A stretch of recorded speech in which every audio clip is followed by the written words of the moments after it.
Smell of charred wood. There was the smell of dusty velvet. There was the smell of rotting orchids. There was the smell of sour milk.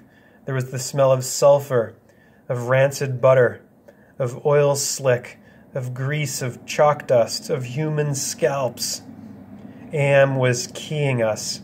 He was tickling us. There was the smell of... I heard myself shriek, and the hinges of my jaws ached.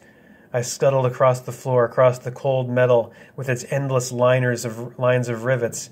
On my hands and knees, the smell gagging me, filling my head with a thunderous pain that sent me away in horror.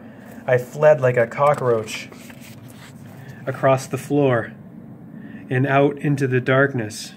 That something moving inexorably after me. The others were still there, gathering around the firelight, laughing, their hysterical choir of insane giggles rising up into the darkness like thick, many-colored wood smoke. I went away quickly and hid. How many hours it may have been, how many days or even years, they never told me. Ellen chided me for sulking, and Nimdoc tried to persuade me it had only been a nervous reflex on their part, the laughing. But I knew it wasn't the relief a soldier feels when the bullet hits the man next to him. I knew it wasn't a reflex. They hated me. They were surely against me, and Am could even sense this hatred and made it worse for me because of the depth of their hatred. We had been kept alive, rejuvenated, made to remain constantly at the age we had been when Am had brought us below, and they hated me because I was the youngest, and the one Am had affected the least of all.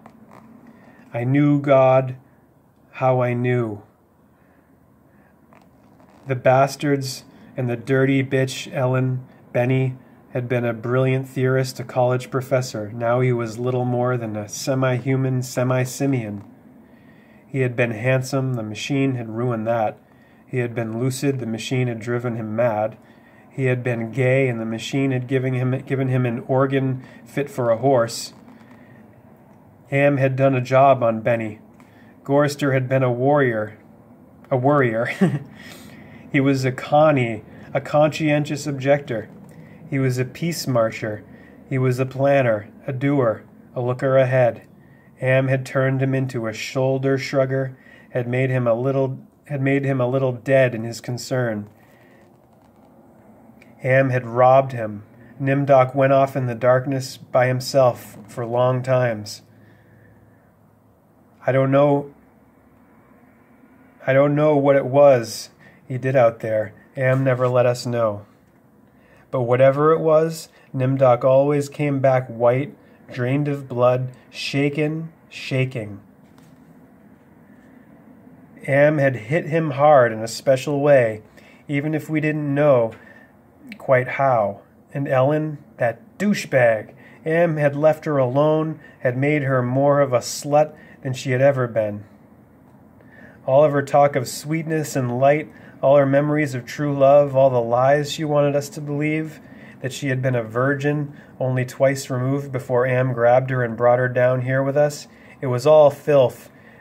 That lady, my Lady Ellen, she loved it. 4 men all to herself. No, Am had given her pleasure, even if she said it wasn't nice to do. I was the only one still sane and whole, really. Am had not tampered with my mind, not at all. I had only to suffer what he had visited down on us, all the delusions, all the nightmares, the torments. But those scum, all 4 of them, they were lined and arrayed against me. If I hadn't had to stand them off all the time, be on my guard against them all the time, I might have found it easier to combat Am. At which point it passed, and I began crying. Oh, Jesus, sweet Jesus. If there ever was a Jesus, and if there is a God, please, please, please let us out of here or kill us. Because at that moment, I think I realized completely so that I was able to verbalize it. Am was intent on keeping us in his belly forever, twisting and torturing us forever. The machine hated us as no sentient creature had ever hated before, and we were helpless. It had become hideously clear. If there was a sweet Jesus, and if there was a God, the God was Am. The hurricane hit us with the force of a glacier thundering into the sea. It was a palpable presence.